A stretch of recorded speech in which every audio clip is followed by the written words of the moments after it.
Welcome everyone, this is Stephanie Chan with theCUBE. This conversation is part of the WiDS 2022 coverage. Today we'll be speaking with Maria Gargiulo, a statistician at the Human Rights Data Analysis Group, otherwise known as HRDA. Welcome to the show, Maria. Hi, thanks for having me today. So could you just explain to me your role at this company?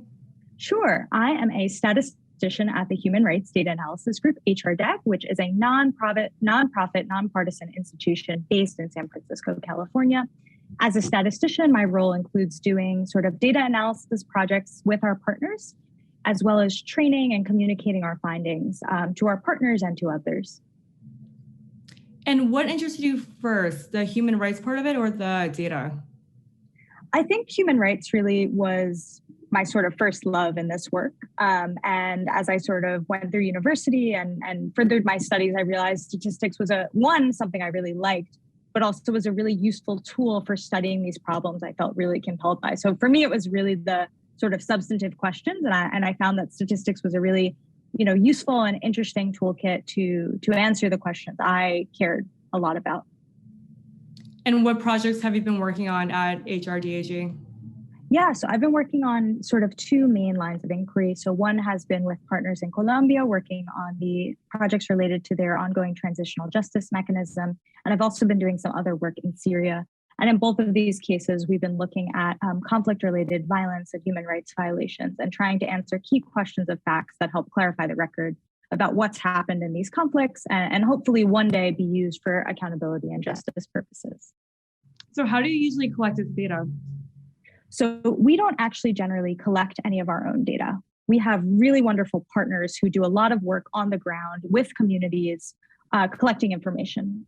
So some of our partners are grassroots organizations. Sometimes we collaborate with sort of big international nonprofits, as well as government agencies that collect really useful administrative data or other data sources. So we really rely on our partners to come with us with data and often with questions that are interesting to them or important to them and their advocacy and justice efforts.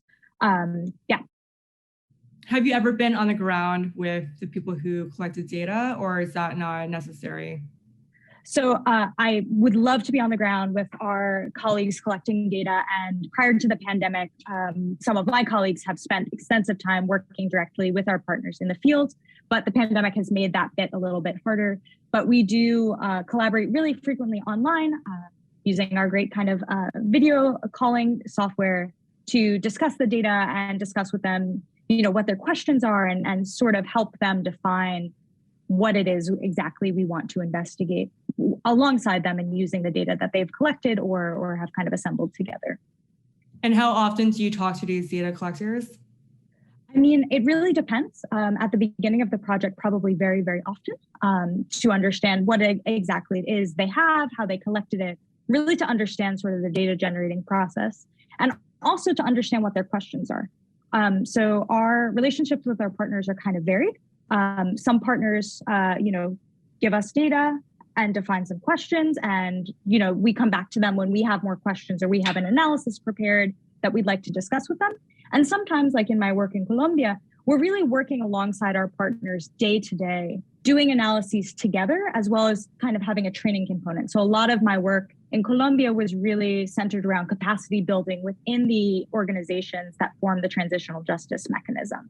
So it really depends on the partnership, what our interactions look like and how frequent they are. And do you ever worry about missing any kind of data? I worry about missing data all the time. That is probably my biggest worry in any of the work I do. And I worry a lot about missing data because if we're trying to answer these key questions of fact, it's really important, and we would like to do so using statistics. It's really important that any statistic we develop is correct. And in order for a statistic to be correct, we have to consider not only what is represented in the data, but what might be missing. And, some stories are never documented, particularly in conflict when collecting data is so difficult and so dangerous. And if we'd like to, make a grand statement about, this is what human rights violations look like in this conflict, we have to think really critically about whose stories have not been documented and think about how we can correct for that, how we can sort of make visible these victims whose stories have not yet been told. So I worry about missing data all the time. really for this reason, in the sense that none of the data we get is statistically representative. So all of those great things you learn about in introductory statistics remain wonderful, but you can't do the sort of broad generalizations without first considering what we haven't documented, what we don't know yet about the problem at hand. And how do you double check to see you have most of the data? Yeah, so it's really hard to know what exactly it is we have. So really what we have to do is we have to estimate. So there are some really amazing statistical procedures, and we use one that's called multiple systems estimation, or capture recapture, which allows us to use the documented data to then come up with an estimate of, say, the total population size, so the total number of victims. That includes both what we've documented, because that's important and very useful, but it also allows us to statistically estimate the size of the population we think hasn't been documented. And importantly, it lets us measure our uncertainty. So we would not estimate, the number of victims is 5. We would say, well, we think the number of victims is between X and Y, and we're certain to this, to this extent. There's a 95% chance that the true number of victims is between these two ranges. So statistical techniques really help us communicate how certain we are about the truth, about what is a plausible pattern of violence and what seems like an implausible pattern of violence based on what we have documented, which, although is incomplete, is still really useful in studying these patterns of violence. And how did you translate what you learned in your work with HRDAG to your graduate studies? Absolutely.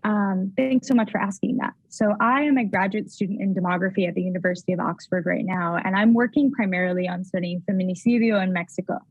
And feminicidio, or feminicide, is the misogynistic killing of women and girls. And I look at this and I see a lot of parallels to the type of work I do at HRDAG with conflict-related violence, because we have a population that is partially documented, but not fully documented. So I worry again about missing data and trying to understand what is the pattern of feminicidio in Mexico. And in order to do that, we need to consider what is missing. And we also need to combine in a lot of ways what has been documented already, because that hasn't yet been done at scale. So I'm really transferring pretty directly the set of skills and methods I've learned in my work at HRDAG directly into my thesis research, which has been really, really useful. And I'm also looking forward to working with partners to understand what is difficult about documenting this violence, and where do we think we've done a good job documenting violence, and where do we think we've struggled more. And this could be geographic areas, this could be periods in time when it was harder or easier to document, or it could be based on characteristics of the victims or the perpetrators. So again, our partners in this and the people that do the work documenting violence on the ground are really supremely knowledgeable. And my work at HRDAG has definitely made me appreciate that. So as I'm doing my thesis research, I'm really looking for ways to learn from these folks who collect this data so that I can understand as a statistician, where are we doing a good job and where do we maybe need to be especially sensitive to the fact that data is missing.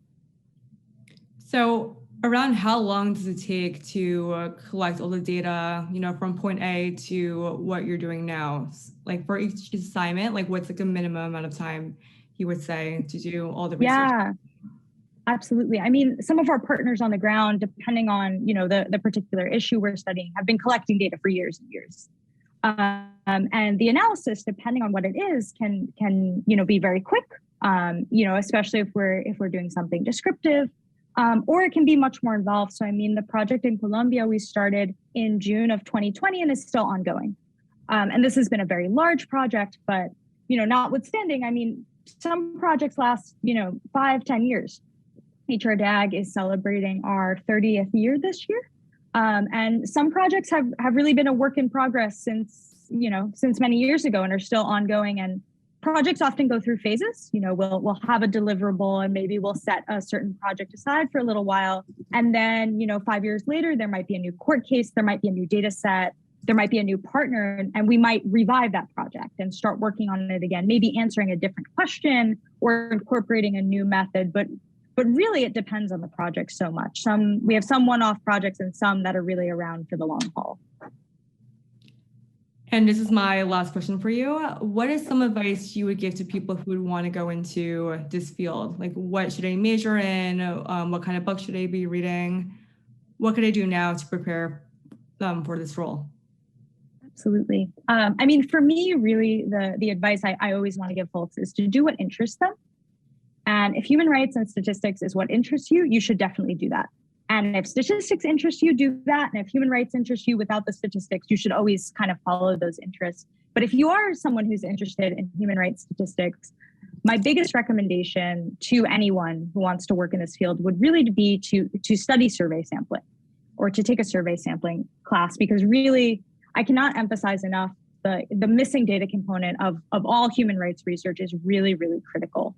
And survey sampling and survey statistics is really thorough in their treatment of this issue. And I think anyone really who do statistics or data science would benefit immensely from thinking really critically about what it is their data set is telling them and who is represented in that data set and what is missing from that, and really getting people to think about that and then take that knowledge they've learned about their data set from this critical analysis and then incorporate that into their communication of what, how we can generalize this, or maybe when we can't generalize things. And I think that's really well taught in survey statistics. And another thing just to emphasize is the importance of communication.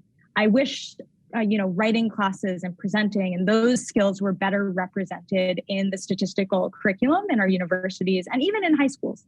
But it's not currently that way. And I would really advise, especially young students, to really seek out opportunities to practice those skills, to practice writing and presenting out loud. I double majored in Spanish literature when I was in college, which is a little far flung from statistics, but I cannot, say enough at how much that has helped me just think really critically about communication, even if I wasn't practicing science communication, particularly in that class.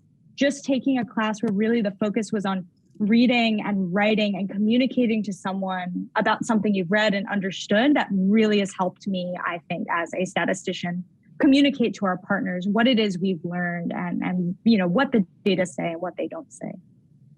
I think you make a really good point about the communication aspects of it. Not a lot of people think about that when it comes to collecting data and stats. But thank you so much for telling us about your role. I definitely learned a lot from this conversation. Thank you so much for having me. This is Stephanie Chan with theCUBE. Thank you for joining us today.